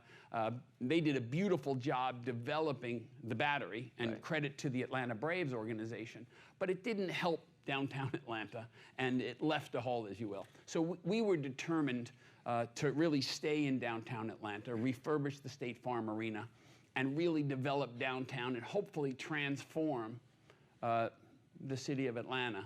And ultimately, it's good for business. I mean, it's good for your business. No question. As the Hawks, right? No question. And again, when we talk about the size of the sports media world, right, there isn't a meaningful sports franchise that I know of, and I must have gotten at least 30 calls from different team owners just about what are we doing in downtown Atlanta. Because virtually everyone wants to take advantage of this phenomenon of live, work, and play. Right.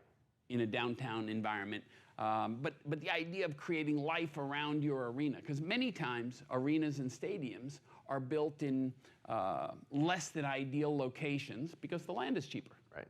So you have a situation where that community has not developed in the way it should. So we think we're changing that. We're not there yet, but I'll tell you this, we have enormous momentum, and I do believe that downtown Atlanta is going to be transformed. And I do believe it'll be better for our business, but much more importantly, and I do mean this, much more importantly, it's going to transform the Metro Atlanta region. Well, and you have seen, other teams do this in some form or fashion. Obviously the Deer District in Milwaukee Lake has helped that. Yeah. I mean, it's not quite as ambitious as what you're doing. You see it happen. What's the downside? What's the risk? Is the risk just the risk that comes with a massive real estate development? The risk that most people didn't want to appreciate. The risk is losing all your money. Yeah. And at the end of the day, I think that's a risk that all of us, at least that invested in this development, chose to take. And again, the Battery was an example. The Atlanta Braves developed an incredible development right attached to their stadium.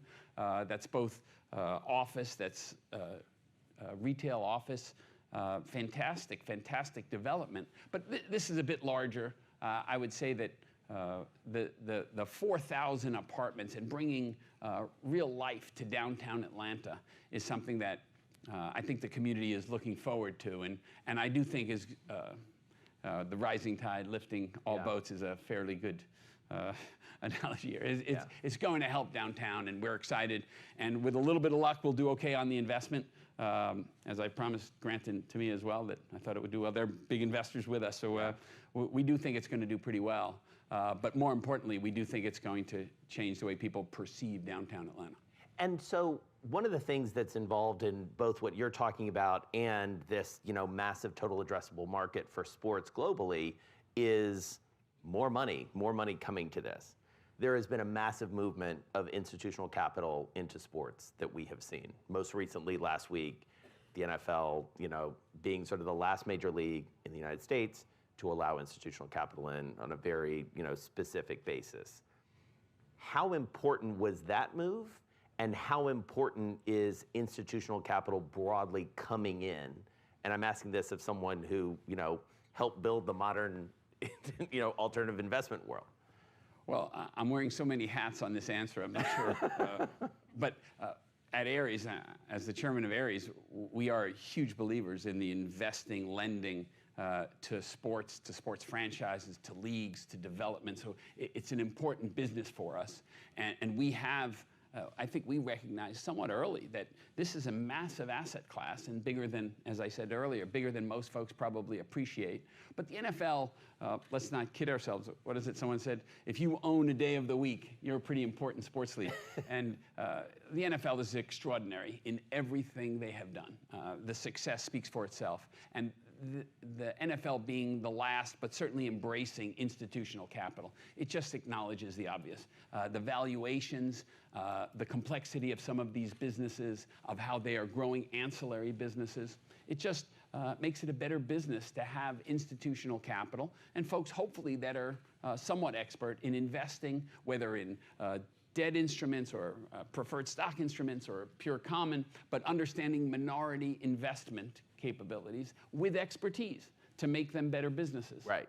Maybe not better businesses in the core, what's on the field, but quite possibly better businesses in what's off the field or what's across in a development or ancillary activity. So it's something that the NFL, I think, recognized under the commercial. I guess the Ares being one of the 3 or 4 that they've accepted is I think a great testament what we've been trying to do. Yeah.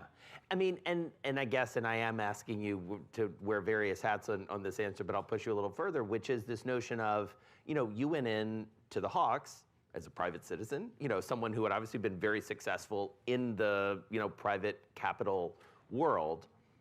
It is a different thing for an individual or a family to come in and say, okay, we're going to invest in this.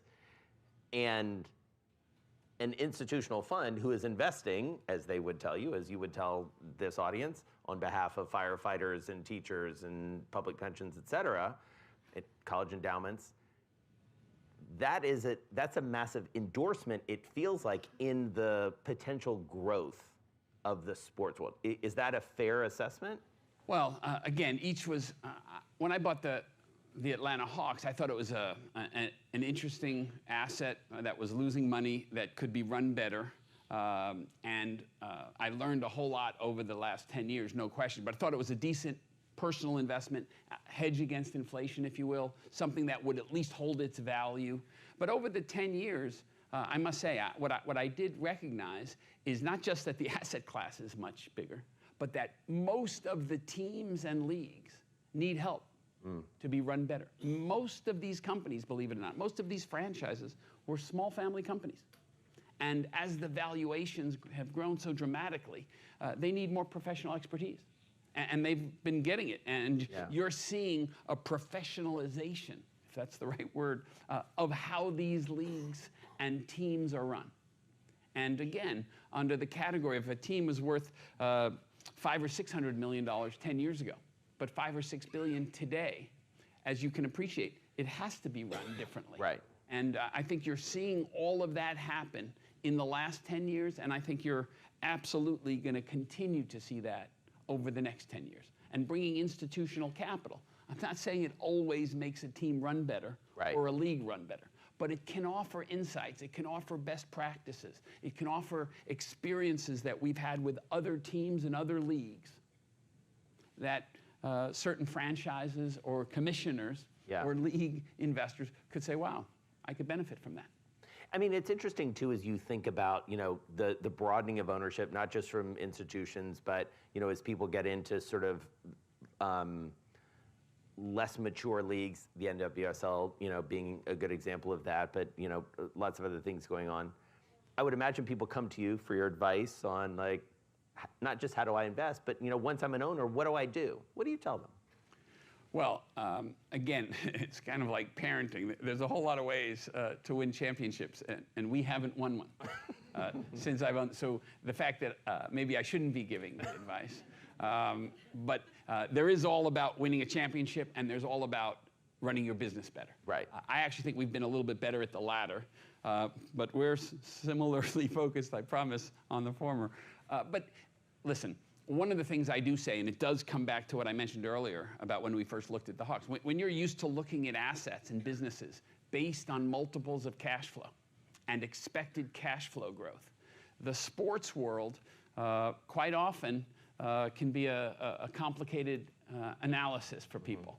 And I do try to argue in certain leagues, certain franchises, you do have to utilize almost that infrastructure type mentality where this should be a long-lived, relatively low-risk investment in the right league, in the right market, with the right franchise. I believe that emphatically.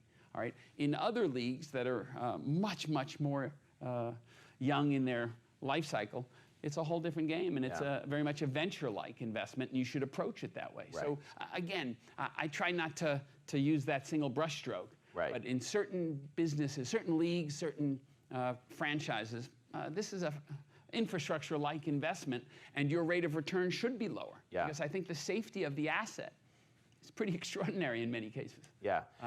So be. So as we wrap up, Grant did a really nice job of describing sort of what's happening in the global game of basketball. Obviously, he has a role in that. You also have a role in that as an owner of an NBA franchise, as someone who has drafted international players just recently. What happens next with the global growth of the NBA? What does it look like to really sort of level up in that regard? Oh, I think, again, following Grant is not the ideal move here either, I might add. But basketball is a global sport. Yeah. And what the NBA is doing and what the league office is so talented at doing is that international PR. And not just USA basketball, which is a huge part of what's going on in the sport, not just the NBA, but you're going to see extraordinary things, I really believe, happen in NBA China, in NBA Europe, in what will be a European basketball league at some point, in NBA Africa. You have all of this global growth and interest. And I think, again, to Grant's earlier point, it's driven by the excitement that's on the court in the NBA. Yeah. And these 30 franchises need to have superstars and extraordinary play, which they do, to grow the sport globally. I think they're doing just that. I'm not saying it's the only sport doing it, but it's one of the, I think on one hand, you could count what sports have true, genuine global opportunities because of the excitement it has created in its home. And I'd say the NBA is one of them. Tony, really good to spend some time with you. Thank you so much. Really good. Thank you. Thanks so much. How did Jeff Bezos realize you could sell anything on the internet? The web was growing at something like 2,300% a year. Anything growing that fast is gonna be big. Why did Bill Gates create Control-Alt-Delete? Kind of become the poster child of, hey, couldn't you have made this stuff a little simpler? And what inspired Diane von Furstenberg to create the wrap dress? The wrap dress created me. On the David Rubenstein Show, I uncover the untold stories of the world's most successful leaders. Right here on Bloomberg.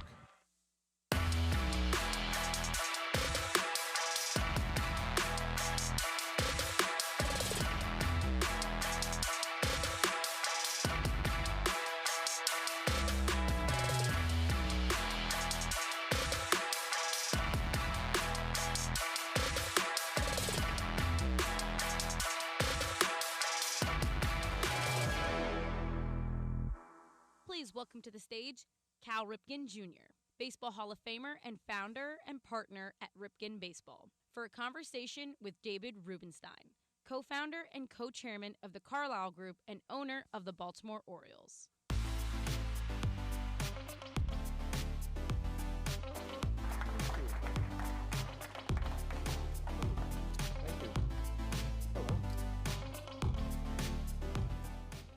I'm pleased to be here today with the legendary baseball player, Cal Ripken. Thank you very much for joining us, Cal. My pleasure. Thank you for having me. So it was said in baseball that the unbreakable record was Lou Gehrig's record of playing in 2,130 games consecutively. Nobody thought that could ever be broken. You broke it. You played in 2,632 games consecutively over 17 years. Why did you do that? I mean, did you ever think of maybe taking a day off would be a good thing, or? So you're not going to ask me what my secret was, right? Well, I'll get to that. I don't know if I have one. I mean, I love the game a lot. Your everyday player was defined in those years as playing every game. And it was an honor to be thought of and counted on each and every day by your teammates. So I had my dad, who was also a coach, when I first came in, probably for the first 11 or 12 years of my career. And I think the real reason that I played is that I couldn't come into a ballpark and say you have turf toe, where you stubbed your toe and say, okay, I might need to miss a game or two. I couldn't face my dad, let alone the manager of the team. Well, like I've been, working for many years, and I have not done 17 years consecutively going in every day. You have a headache someday, you don't feel good. You never had a headache, no cold, nothing happened? Yes. All of those things happen. You played through it. You learn to play through different things, and you find out really quickly that I can still compete. I still can play, even though I might be less than 100%. The hottest I ever got, I hit a double in, I think it was Seattle. Hit a line drive off the wall, came right to the left fielder. I'm running around first base trying to stretch it into a double. You see the throw coming in, it's going to be a little to the inside, so I slide to that side and grab the bag. And my elbow came this way. I mean, it hyperextended. And so I got up and it was hurting. I was thinking, damn, that's serious. So I finished playing in the field, didn't bother me in the field. But when I came up to bat the next time, I started to swing the bat, and it really hurt just to swing it easy in the on-deck circle. And I winced in pain, and the trainer came running out and says, what's wrong? And I go, I heard it 2 innings ago. Let me give it a try. So I went up to home plate, and I'm thinking, let me test it out. He throws a breaking ball in the dirt. I chase it in the dirt and wince again. It really hurt bad. The trainer comes running out and says, "Are you sure you're all right?" Manager left me in the game. And so then I concentrate a little bit harder. The next pitch comes in. I hit a line drive, one hopper at the second baseman. And I realized as I was running to first, when you swing and miss, it hurts like hell. When you make contact, it doesn't hurt at all. So I started focusing on shortening my swing, making sure I got a good pitch to hit, and I got hotter than I'd been. Home runs, doubles, all that kind of stuff. I wish I'd known that when I was in Little League, because I missed a lot of the balls. But well, let me ask you, do you get tired of people saying to you, you did this record, 2,632 games, and they don't talk about the 19 times you're an All-Star, the most valuable player, World Series? Do you get tired of people just asking about the streak? And what about all the other things you did, or you don't mind people talking about the streak? I don't mind at all. I mean, you were who you were. Now you look back and all you have is your memories of who you play. Some people would think that it was offensive, that you were a really good shortstop or you were a good offensive player. But I think people do kind of get obsessed with the streak, but it's all part of who you were. So I played the Little League All-Star shortstop, and when I was 8 and 9, and I didn't know whether I was going to get to the major leagues or not. When did you realize you were going to be better than someone like me? Did you realize that you were a little leaguer? When you were a little leaguer, did you really realize you were going to be really good enough to play in the major leagues? Well, I was trying to think of all the 8-year-olds that were all-stars that didn't play when they were 9. Let me see. I knew pretty quickly. I grew up in and around baseball. My dad was the manager of the minor leagues for the Orioles in the first 14 years of my life. So I went to work with my dad, as early as 8 or 9. He put me in a uniform. I was the bat boy. I shagged in the outfield. I had a chance to ask all the players, how they caught the fly ball, how they swung the bat. So I had all these teachers in front of me, but I had the skill, that was pretty obvious early on. Okay, so you played in high school. I assume you did very well in high school? Yes. Okay, so you get drafted by the Orioles, and at what point when you're in the minor leagues, all the players played in the minor leagues for a while, did you realize you weren't just going to be an average player, you were really going to be a super player, or did you not realize that in the beginning? No, I was 17. I was a second-round draft pick by the Orioles. I turned 18 at the end of the summer, and so it was my birthday is August 24th, so I was playing a couple of months before my 18th birthday. And when I first went away to play pro ball, you're a pretty big fish in a small pond in high school. You thought you were pretty good, and then you go. And all of a sudden, you're part of a team, and you look around, and no longer you're not the big fish anymore. There was one shortstop by the name of Bob Bonner that came out of Texas A&M. He was like a 6th-round pick for us that year, and I was taking ground balls and doing stuff with him, and he clearly was light years ahead of me. He had a better arm. He could field the ball better. He was quicker on the transfer, and I kept looking at him, going, "I'm never going to play. You know, this guy's too good. I'm not that good." And they moved him immediately to Double-A. So which opened up the spot for me. And then I got my feet on the ground. I started playing pretty well and started hit a couple home runs in my next year. And then I got to Double-A, and then I had a breakout season. And in 2 years, I caught Bob Bonner and passed him to the big leagues. So he stayed the same, and I got better. What year did he get into the Hall of Fame? I think he's a minister in Africa right now. So speaking of the Hall of Fame, you were elected with 98.5% of the vote. Have you ever figured out who that person was that didn't vote for you? I mean, who was this person waiting for? I've hunted all 5 of them down. I think in my particular year, I think Mariano Rivera just went in at 100%, right? The only one. Of the vote. And in my particular year, there was a protest vote where 5 people didn't turn in a ballot in that particular year as a protest to the steroid era. But they said, well, and so they counted against you. So in the steroid era when you played, you obviously saw, I assume, some players you thought probably were juiced up or whatever the expression is. Did anybody ever come to you and say, look, you're really good, but you could be even better if you take some of these drugs? They didn't try that? No. Looking back on it, you could probably see signs in hindsight that players that might have used, but when you're playing, if you're not in this secret society, you don't know, and I didn't know. So some players, they were like 180 pounds, and then later they're 250 pounds. You didn't suspect maybe they were doing something unusual? Yes.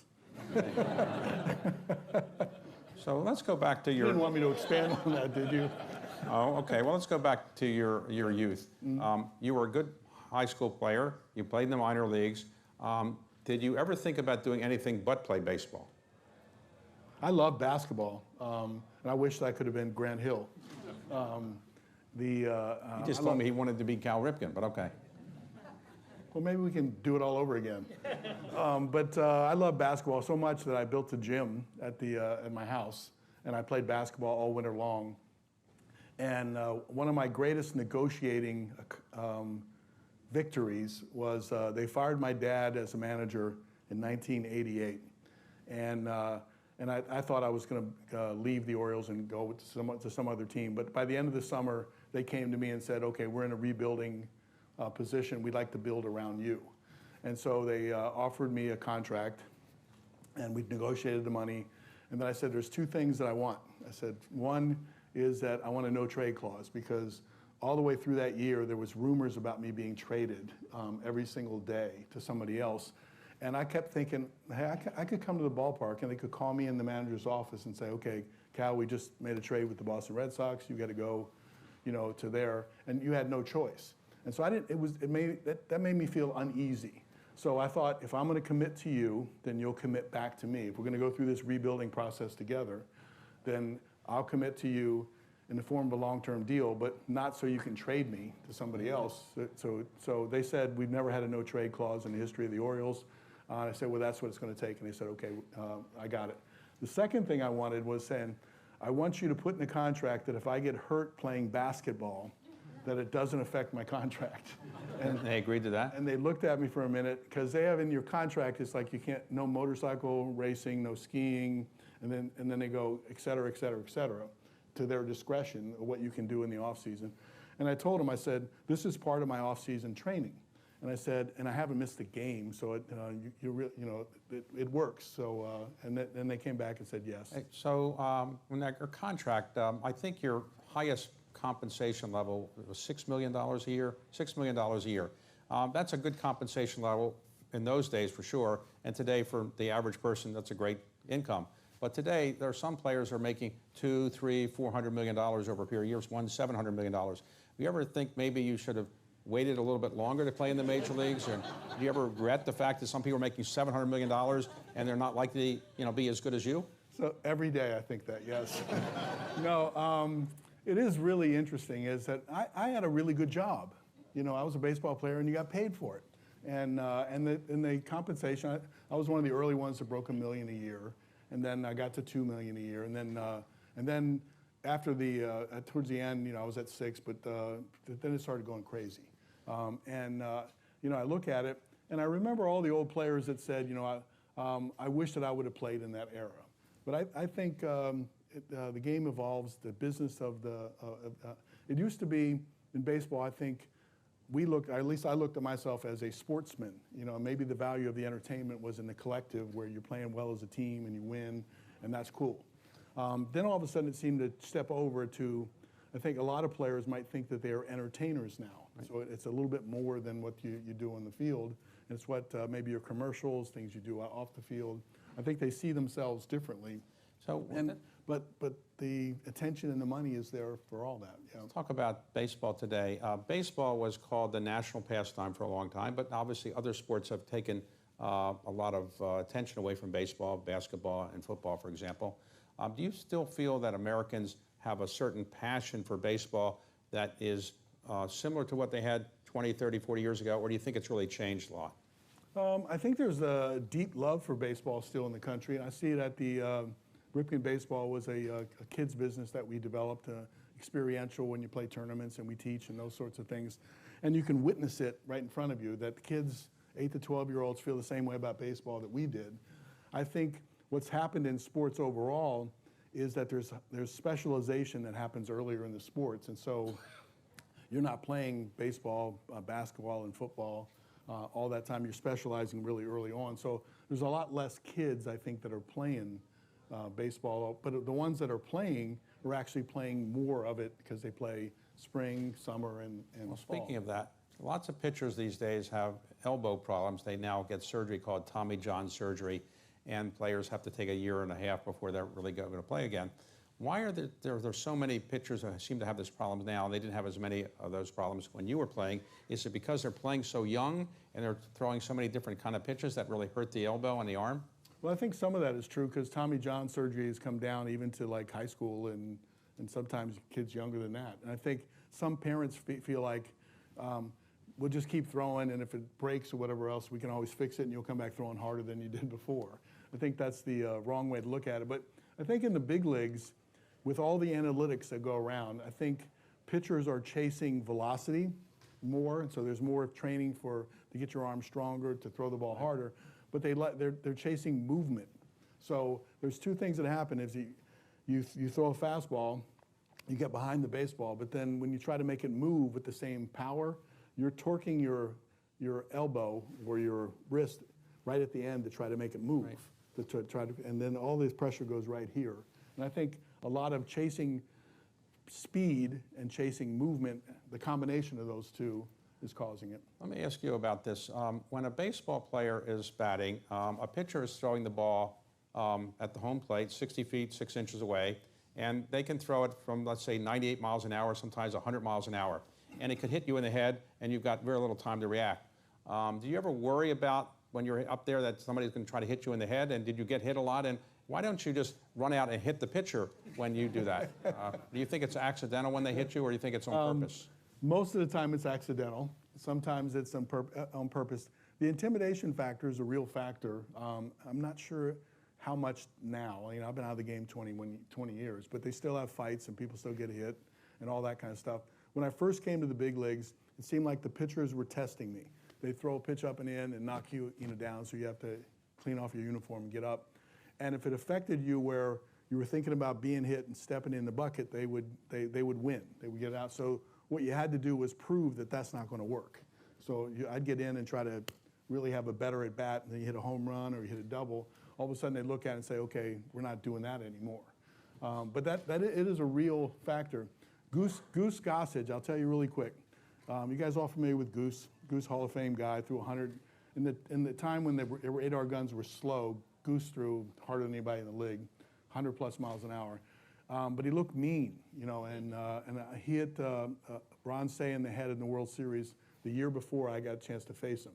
So when I got the chance to face him, I kept thinking Ron Say got hit in the head, and I didn't keep my heart in the at bat. I was stepping out, and it bothered me so much. I think I got to fix this, and I overheard our teammate making dinner plans with Goose Gossage after the game, and after I was driving home, I saw the place that they were going to go meet, and so I just pulled in, and they invited me to come in. I drank beers with Goose, closed the bar down with Goose after the game, found out that he was a nice guy. And so my next time up to bat, I didn't think about it getting hit anymore. I thought about hitting, and I was 4 for 5 off him the next 5. So think about this. That strategy worked. When a golfer is lining up a putt on a tournament, everybody has to be quiet. Nobody's throwing anything at his head. Why does he need to have so much quiet? But you're not allowed to talk or say anything when you're putting for 5 inches. But if somebody's throwing a ball at your head 100 miles an hour, they can scream and yell. Doesn't it seem that's ass backwards? Yes. Yes, it is interesting, though. When you play in front of a packed house, it's just noise. You know, it's not, you don't hear the individual things. I mean, here in New York, I think the fans felt that they were part of the game. And so they were trying to get inside your head. They were screaming things out at you, try to play a little mind game with. And if you beat them and you did really well, you know, they'd almost go, Cal, see you tomorrow. You know, it was all part of it. The Boston fans were a little different, is that they were more personal. That if you beat them or whatever else, they'd hold it against you for your whole life. I remember the old days when you were playing for, you played for your father for a while. Earl Weaver was your manager for a while. And in those days, when, let's say, a strike call went against, or ball call went against a player, the manager would rush out sometimes and yell. And now it seems as if the players meekly walk away from the call when it's a strike and they don't like it. They don't ever yell anymore. Why don't they yell at the umpire? Why doesn't the manager come out and yell? And when they do go out and yell, why don't they have to stand right next to the person? You know, they go right back to, they're standing 1 inch away. Why do they do that? They can hear from a foot away. Why do they have to get right close to the person and yell? So let me ask you, did you like the arguments and stuff like that as part of the entertainment value of the game? I can't say I liked it, but I sometimes thought when my side was getting screwed by something, I would like them to go out and fight for it. But yeah, I guess most fans didn't like it, right? It had an entertainment value, but a lot of times the umpires started to become the focus of the game and all that kind of stuff. Now with they map out everything on the field, so they can tell if the umpire missed the pitch or not. You know, and that's going to come in. And what do you think about that? Now, if you can challenge a call now, and they go up to New York and they watch it on video and they make a decision there. You think that's good or bad? I like it, yeah. I mean, because one play could turn the whole outcome of the game, and they have the technology to do it now. And I think what you're going to see in the next couple of years is some form of the robotic strike zone. You know, whether they're testing it in the minor leagues on a challenge system, or like every third game, they just they have something in the ear of the umpire, and the robot or whatever calls the whole game based on when the ball's on the plate. He just tells the guy what to do. And so they're testing those things out. And I think the challenge system might be good, because a key pitch in the 8th inning with the bases loaded, you know, and it's called a ball or a strike, you know, the ball turns it in favor of the team that's got the bases loaded. The strike kind of gets them out of it. Baseball used to be seen as a slow game. It might take 3 hours, 3.5 hours to finish a game. Baseball, Major League Baseball changed the rules. So do you think that's good to have the games now maybe 2 hours, 20 minutes or something like that? Is that making it better for the fans, or are they saying, I want more baseball and I want the game to last longer? Well, it's better, and I think what they did is they cut out the dead time. You know, there was a lot of dead time that was happening. They did analysis. At the end of my career, the walk-up music started to become popular. So players, young players, I didn't care what song they played when I walked to home plate, just get up there and hit. But the young players kind of liked it. And they would tell them what to do. And sometimes they'd be in the on-deck circle and they hadn't played the song yet. And so they'd wait and look upstairs like this until they played the song, and then they'd make their entrance to the ballpark. The shot clock, or the pitch clock that they have now, allows the umpire to gives them an enforceable tool to shape the behavior. There was always a rule that the pitcher had to throw it within 20 seconds of each pitch. But that got away from everybody, and now it's shaped the behavior, and I think the game moves the way the game used to move. Well, when I was watching baseball as a young boy, a player would go up to hit, and he'd take the bat, and he'd put it in his hands, and he'd swing it. Now they have gloves, they have hats they have all kinds of things on their shins, they have all these equipment. Do you think how much better you could have been if you had all that equipment when you were playing? You ever thought about that? I am jealous of the uniforms are awesome, although there's some controversy about this year's uniforms and materials. But generally speaking, the improvements in the uniforms, the bats, there used to be just one company that was allowed to have the bat contract, and now there's all kinds of choices and all kinds of varieties that you can choose from. So when you were Equipment's gotten better. When you were playing, it was sometimes said that pitchers might put substances on the baseball, or what was called a spitter, and made the ball do things it wouldn't otherwise do. Did you ever see that, and you ever challenge it, or you didn't see that?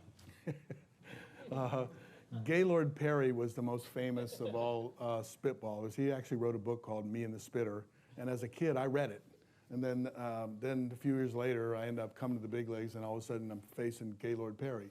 So the first time I face him, ball comes in, it sinks a little bit, and then I hit a ground ball to shortstop. I make another out, and I'm thinking, if that's the spitter, that's nothing special. You know, it just seems like it's just a little bit better sinker. But then I came up with the bases loaded my third time up, and he threw me 3 pitches that dropped about this far, and struck me out, you know, whatever else, and then kind of walked off and shook his head at me like, that's the spitter. Now, in our society, and in societies around the world, professional athletes are idealized. I mean, it's hard to believe this, but they're liked more than politicians, right? So athletes are really well liked and admired and so forth. But then when you finish your career, you have a whole different life. So you retired at what age? 41?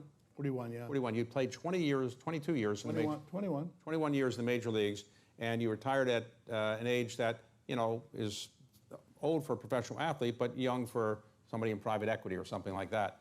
So when you retired at that age, did you say, what am I going to do the rest of my life? And what did you decide to do for the remaining 10, 20 years of your life? What did you do? So if you save your money pretty well, then you have choices, you know, and you could decide to learn how to play golf, and like a lot of people do, and kind of retire early. Are you a golfer? I play a little bit, but no. I could be pretty good. I think you should try miniature golf. That's what I do. So I looked at it as, you know, you kind of get bored. How can you do that? I looked at it as a second chance for a career opportunity. And so you looked, I wanted to learn business, and we bought minor league teams. And so it was a comfortable business model that you can kind of learn business that way. And that was kind of fun. At first, it felt like I spotted everybody else 20 years ahead of me. I'm 41, but I seem like I'm 21, you know, in the business world. You come out, and then you learn that a lot of the things you learned along the way in baseball can apply to your work ethic, how you go about doing things, your preparation, and all that kind of stuff. That all applies to what you're doing now. So I have a grandson who's 4 years old. If he wanted to be a Major League Baseball player, what's the best advice you would give to a young person? He's a little young for advice maybe, but what is a 6 or 8-year-old or 10-year-old who aspires to be a baseball player, what should they do? Well, I think the worst thing you could do is put too much pressure on your kid.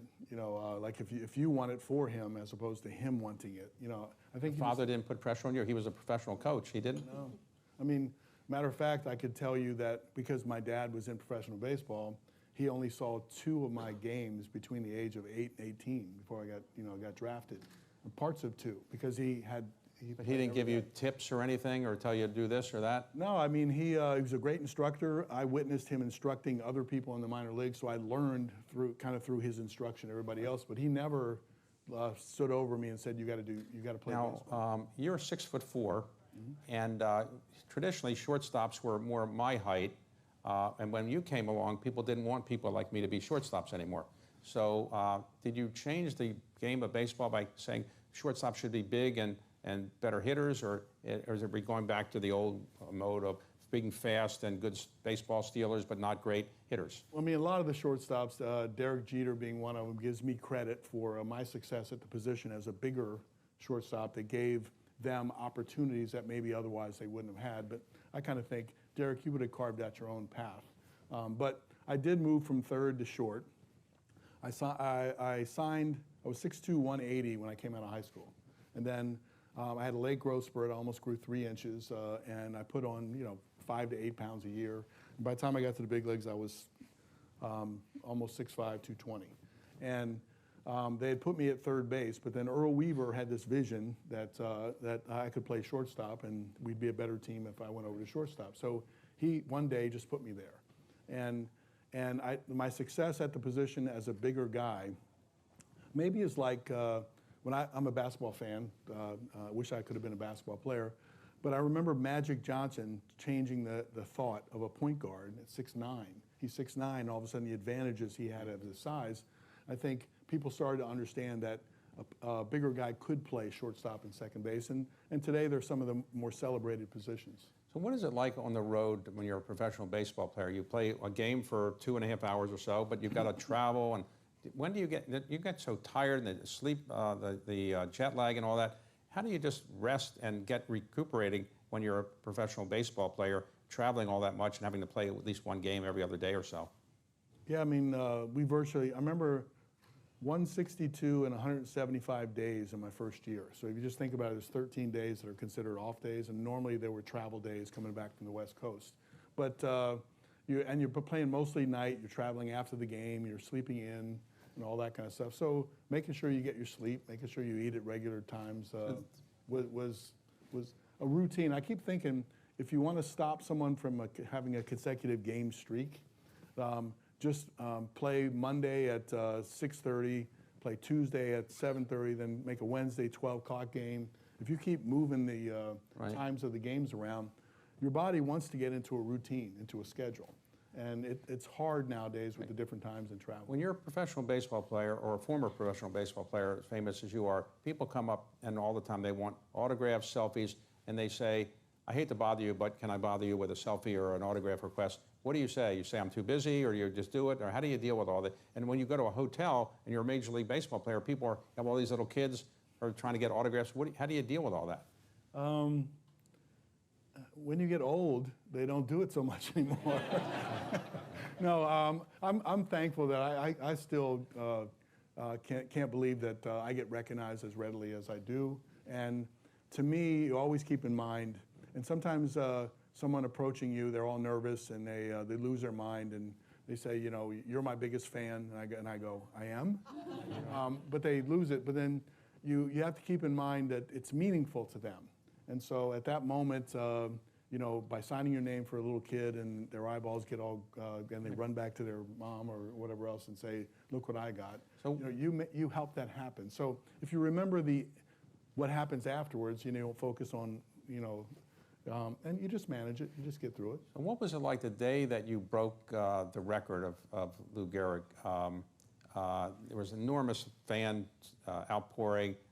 Everybody's calling you, you're nationwide TV, and you're running around the stadium and so forth. Was that the highlight of your life professionally? I would say there's two moments. I answer that question in two parts. The best feeling I ever had on the baseball field was catching the last out of the World Series 42 years ago. 42 years ago? 41 years ago, 1983, little humpback line drive. When you catch it, this part of the dream of being a baseball player is to win the World Series. And then now, because I caught the last out, I won the World Series. So that's the best feeling. Second best feeling, and probably the best personal moment, was the lap around Camden Yards. I was embarrassed that the game was stopped because the game became official halfway through. And then everybody kept clapping. I kept saying, thank you, thank you. And then Bobby Bonilla and Rafael Palmeiro pushed me out of the line and says, you're going to have to take a lap around here before we'll never get the game started. And I thought it was a silly idea. So I went around, started shaking hands. The celebration went from almost 50,000 down to like one-on-one. And it was kind of cool that way. And by the time I got down to third base, I could care less if the game ever started again. When you got to 2,632 games, you didn't get injured. You just volunteered to say, I don't want to do it anymore. Why did you decide to not keep going? I was tired. No. I felt that there was some support that was being gone. We were going through another rebuilding process at that time. When you're not going well, there's fingers pointed all over the place. I just thought it was the right time to reset it. And so I went into the manager's office 5 minutes before the game and he said, this is it, and I came. So now that you're an owner of the Baltimore Orioles, how do you feel about these high-priced contracts that players are getting? You used to be a player who probably wanted higher-priced contracts. Now you're an owner. How do you look at that differently? Slightly.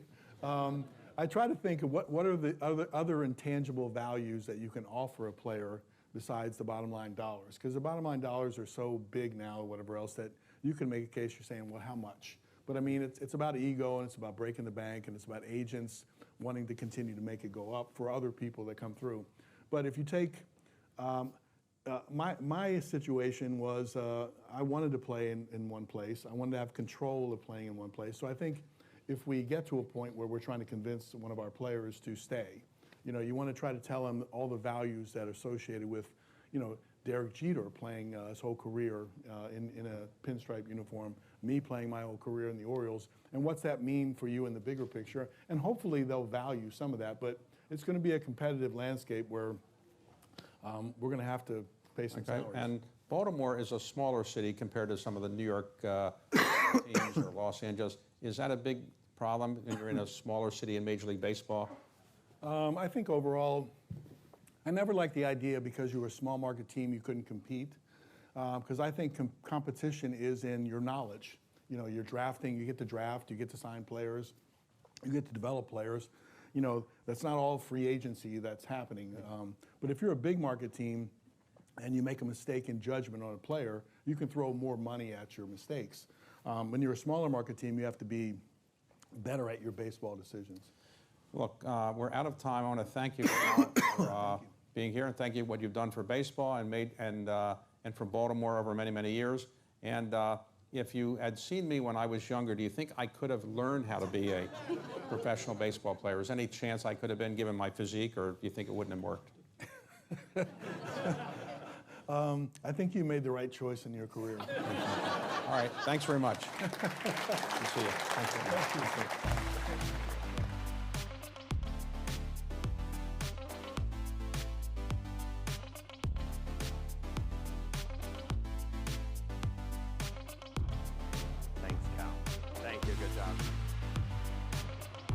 All right, so that brings us to the end of the morning. I mean, Cal Ripken, come on. Like, what a guy. He's amazing. Absolutely amazing. And David Rubenstein's good too. So please join us for a networking lunch on the 28th floor, or if you've registered for the Innovation and Investing in College Sports breakout session sponsored by Invesco QQQ, that will be on the 29th floor. Our event staff out there will help you get to where you need to be. The program will start in the afternoon at 1:45 sharp, so please be back.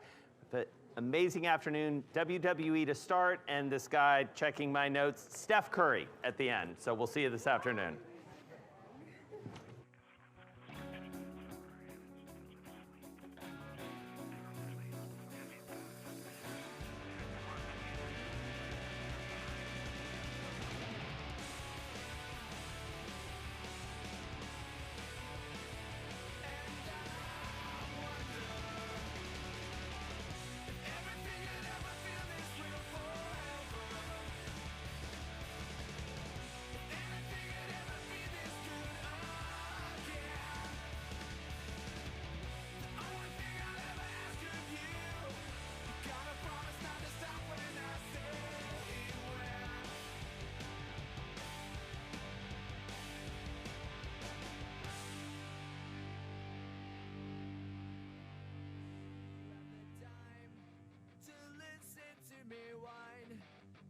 About nothing and everything all at once.